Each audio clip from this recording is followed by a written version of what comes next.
if you want to talk about it.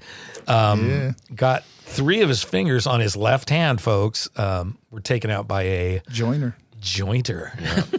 Those things are evil, man. Oh, man. Oh, ow. Every time I think about that, I don't like the crazy. looks. I sold mine as soon as I started replacing the blades. I got so scared of it. I have so much respect for that machine. It just looks evil. Yeah, and that one was a gigantic, old rustic machine. But, yeah, at that point, I thought I'd played my last song. But, Yeah, you quit the band right now. Is Hobo something, or what was it? yeah, it was No Hobo. We were a Grateful Hobo. Dead band back then. And the Transient Band. Is that what it was? Yeah, No Hobo and the Transient Band. How did you come back from that Well, injury? when I cut my fingers off, basically 3 of my fingers went into the joiner blades and one of them hit the table. And so I found myself with one good finger and just put a slide on it and started playing slide for years and years. I love that so much. And that just made me very angry. And I played for 6 years.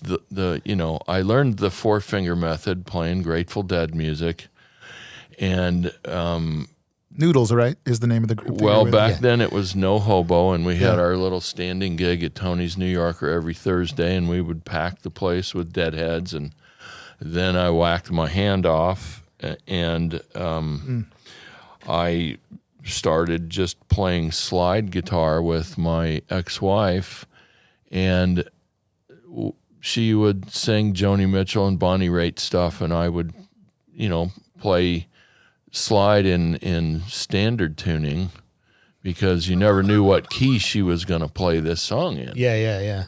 So I couldn't really play open tuning, so I learned 1-finger slide and standard tuning, and I did that for about 6 years. And one day she asked me not to come to the gig, and I sort of looked at her and said, well, what's up? And she said, well, you're just so angry all the time,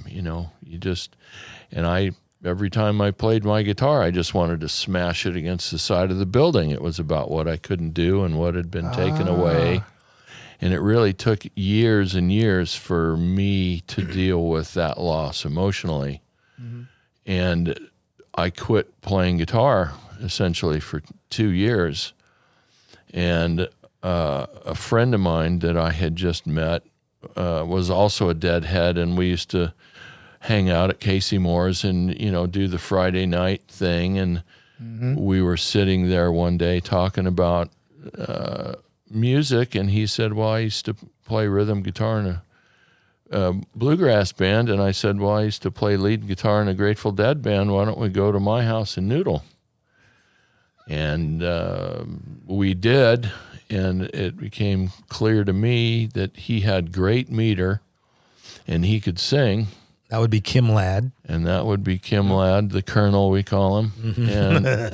And The Colonel. we actually, played a little bit, and I decided to try playing guitar without the slide on my one finger, and I just used my other finger, which is missing a joint in the top knuckle, but I was able to play a little bit, and he thought, wow, the guy sounds kind of good and he knows how to play and can play a melody, I guess. And so I rounded up an assistant from the shop who played bass, and we got a bartender from Casey Moore's to play drums, and we called ourselves the Noodles. And at some point they said, we should try and find a gig somewhere. And I thought, there's no way I'm going to,